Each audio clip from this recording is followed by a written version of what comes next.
Hello everyone, welcome to holistic academy. ગેટકો એક્ઝામના નોટિફિકેશનને ઓલમોસ્ટ 2 મંથ જેટલો ટાઈમ થઈ ચૂક્યો છે. હવે હાઈ પોસિબિલિટીઝ છે કે ગમે ત્યારે એક્ઝામ ડેટ અનાઉન્સ થઈ શકે. સો આઈ હોપ કે તમે તમારી પ્રિપેરેશન સાથે રેડી હશો. હવે ટાઈમ છે તમારી પ્રિપેરેશનને ટેસ્ટ કરવાનો. પ્રિપેરેશનને ટેસ્ટ કરવું એનો મતલબ એવો નથી કે તમારા નોલેજને ટેસ્ટ કરવું. કોઈ પણ કોમ્પિટિટિવ એક્ઝામમાં ઓનલી એન્ડ ઓનલી તમારા નોલેજની ટેસ્ટ નથી થતી. એક કોમ્પિટિટિવ એક્ઝામમાં તમારા નોલેજ ટેસ્ટ સાથે સાથે તમારા સ્પીડ અને એક્યુરેસીની પણ ટેસ્ટ થાય છે. સાથે સાથે એક્ઝામ ફિયર એટલે કે એક્ઝામ ટેમ્પરામેન્ટને કંટ્રોલ કરવાની એબિલિટીની પણ ટેસ્ટ થાય છે.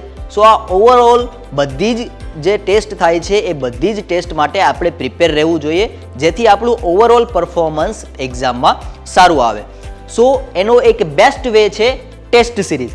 So Holistic Academy is again with students to boost their performance by an excellent test series. તો હવે જોઈએ excellent test series about. So Holistic Academy have launched excellent test series for specially GATCO electrical.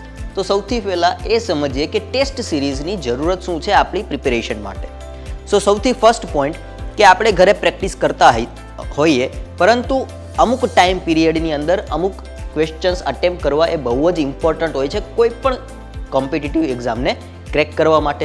સો કદાચ આપણે practice કરીએ એમાં time બાઉન્ડને આપણે એટલું બધું કન્સિડર ના કરી શકીએ, જે કન્સિડર કરાવે છે ટેસ્ટ સિરીઝ. સેકન્ડ થિંગ કે બધી જ ટેસ્ટમાં સ્પીડ અને એક્યુરેસી બધી જ ટેસ્ટમાં હાઈ રહેવી વધારે જરૂરી છે. કોઈ પણ કોમ્પિટિટિવ એક્ઝામ હોય એમાં સ્પીડ અને એક્યુરેસી જે છે હાઈ હોવી જોઈએ.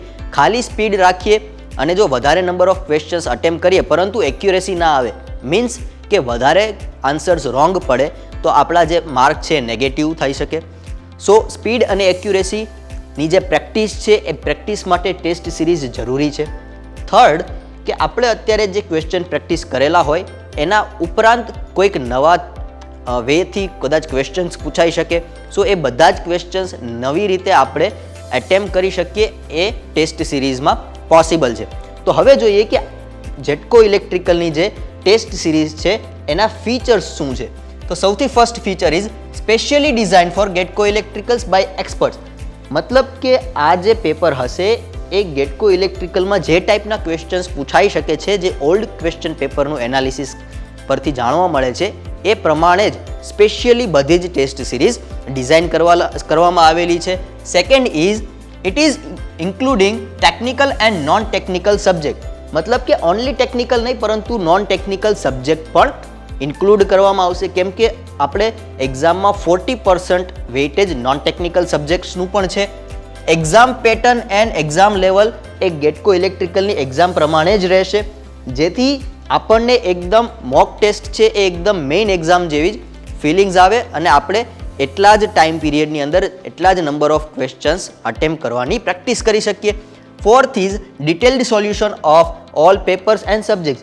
મતલબ કે જેટલા પણ સબ્જેક્ટના ક્વેશ્ચન્સ છે અને જેટલા પણ પેપર છે આ બધા જમાં ડિટેલ્ડ સોલ્યુશન આપવામાં આવશે, પરંતુ એ એક્ઝામ અટેમ્પ્ટ કરી લીધા પછી. ઓકે, સો જોઈએ કે કેટલી ટેસ્ટ ઇન્ક્લુડ થાય છે. તો આ જે ટેસ્ટ સિરીઝ છે એમાં 8 individual technical subject test include થશે, plus 4 combined technical subject test. તો કહીએ કે કમ્બાઇન્ડ શું કામ? તો એક ટેકનિકલ સબ્જેક્ટના બેકગ્રાઉન્ડમાંથી બીજા ટેકનિકલ સબ્જેક્ટના બેકગ્રાઉન્ડમાં જવું, અથવા તો નોન ટેકનિકલ સબ્જેક્ટના બેકગ્રાઉન્ડમાંથી ટેકનિકલ સબ્જેક્ટના બેકગ્રાઉન્ડમાં જવું, એ પ્રમાણે માઇન્ડ સેટ કરવું એક્ઝામમાં ખૂબ જ વધારે જરૂરી હોય છે. સો કમ્બાઇન્ડ ટેસ્ટ પણ આપણે રાખી શકીએ પ્રિપેરેશન માટે. Third is 5 full length mock test હશે, જેમાં ટેકનિકલ અને નોન ટેકનિકલ સબ્જેક્ટ્સના ક્વેશ્ચન્સ ઇન્ક્લુડ થશે. સો આ જે 5 ફૂલ લેન્થ મોક ટેસ્ટ છે એ એકદમ મેઇન એક્ઝામ જેવી જ તમને ફિલિંગ્સ આપશે, જેથી તમારે એ મેઇન એક્ઝામની પ્રેક્ટિસ પહેલાં જ થઈ શકે. સો મેઇન એક્ઝામ જ્યારે તમે અટેમ્પ્ટ કરો ત્યારે જે એક્ઝામ ટેમ્પરામેન્ટ અથવા તો એક્ઝામ ફિયર છે એ થોડો ઓછો થઈ ગયો હોય. મહત્વની વાત એ છે કે all test are available till the ગેટકો exam and students can revise questions unlimited time before the end date. So end date આવે એક્ઝામની, ક્યારે આવશે એન્ડ ડેટ? ગેટકો ઇલેક્ટ્રિકલની જે એક્ઝામ છે કન્ડક્ટ થશે એની એન્ડ ડેટ હશે. આ એન્ડ ડેટ પહેલાં આ બધી જ ટેસ્ટ અવેલેબલ રહેશે. તમે બધી જ ટેસ્ટ મેક્સિમમ 1 ટાઈમ અટેમ્પ્ટ કરી શકશો. પરંતુ એક વખત અટેમ્પ્ટ કરી લીધા પછી તમે બધા જ ક્વેશ્ચન્સ ફરીથી રિવાઇઝ કરી શકો છો. સો તમને બધા જ ક્વેશ્ચન્સ જો એક સાથે રિવિઝન ના કરી શકતા હોય તો એ અમુક ટાઈમ પીરિયડ પછી પણ રિવાઇઝ કરી શકો છો. સો હવે મેઇન ઇમ્પોર્ટન્ટ જોઈએ કે ટેસ્ટ સિરીઝની પ્રાઇસ ઇનિશિયલી ₹1000 હતી, પરંતુ 20% ફ્લેટ ડિસ્કાઉન્ટ સાથે ટેસ્ટ સિરીઝની પ્રાઇસ છે only $799. So it is a great opportunity two enhance your preparation, કેમ કે ટેસ્ટ સિરીઝની પ્રેક્ટિસ કરવી એ કોઈ પણ એક્ઝામની પ્રિપેરેશન માટે બહુ જ જરૂરી હોય છે. તો start your knowledge test and boost your preparation with test series. કોઈ પણ ઇન્ક્વાયરી માટે અમારા વોટ્સએપ નંબર પર તમે વોટ્સએપ કરી શકો છો અથવા તો કોન્ટેક્ટ પણ કરી શકો છો.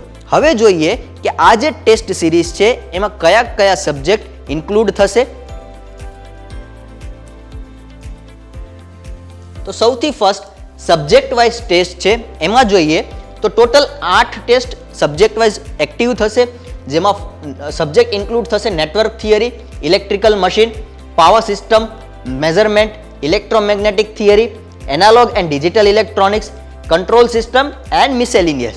મિસેલિનિયસમાં high voltage engineering, solar and wind power generation અથવા તો મટીરિયલ જેવા ટોપિક ઇન્ક્લુડ થશે. અને આ જે ટેસ્ટ છે આ 8 ટેસ્ટ એક્ટિવ થશે 3rd સપ્ટેમ્બર 2021 સો બધી જ ટેસ્ટ અત્યારે એક્ટિવ થઈ ચૂકી છે. તમે અત્યારે એની પ્રિપેરેશન સ્ટાર્ટ કરી શકો છો.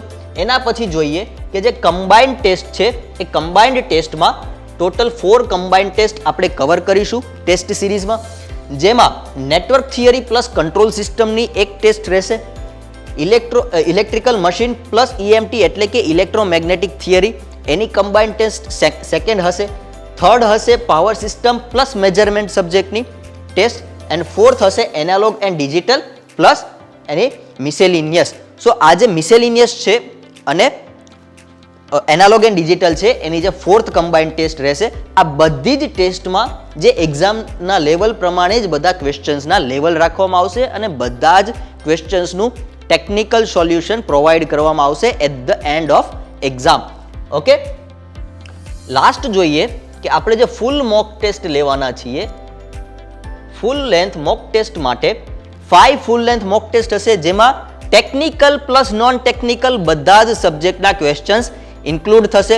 સો first full length mock test active થશે 11th સપ્ટેમ્બરના, second full length mock test active થશે 13th સપ્ટેમ્બરના, third full length mock test active થશે 15th સપ્ટેમ્બરના and fourth and fifth will be active on 16th and 17th September. So બધી જ exam વચ્ચે time પણ રાખવામાં આવેલો છે, જેથી સ્ટુડન્ટ્સ એ બધા જ એક્ઝામને પહેલાં અટેમ્પ્ટ કરી શકે, એમાંથી શીખી શકે કે હવે સ્પીડની જ વધારે જરૂર છે કે એક્યુરેસીની વધારે જરૂર છે કે પછી વધારે ઇક્વેશન્સ બેઝ ક્વેશ્ચનની પ્રેક્ટિસ વધારે જરૂરી છે. સો બધી જ એક્ઝામ વચ્ચે ટાઈમ લિમિટ આપેલી છે અને આ બધી જ ટેસ્ટ ગેટકોની એક્ઝામ છે કન્ડક્ટ થાય ત્યાં સુધી એક્ટિવ રહેશે. સો કોઈ પણ હરી કરવાની જરૂર નથી કે જેવી અપલોડ થાય અથવા તો જેવી એક્ટિવ થાય એવી રીતે આપણે અટેમ્પ્ટ કરી શકીએ. તો આ જે હતું એ શેડ્યુલ હતું. સો આ જે ટેસ્ટ સિરીઝ છે ઓવરઓલ તમારા પરફોર્મન્સને બહુ જ બૂસ્ટ કરશે, બહુ જ હેલ્પ કરશે તમને ગેટકોની એક્ઝામ ફર્સ્ટ અટેમ્પ્ટના ક્લિયર કરવા માટે, ક્લિયર નહીં પરંતુ સારા મેરિટ સાથે ક્લિયર કરવા માટે. સો all the best for exam. જય હિન્દ, જય જય ગરવી ગુજરાત.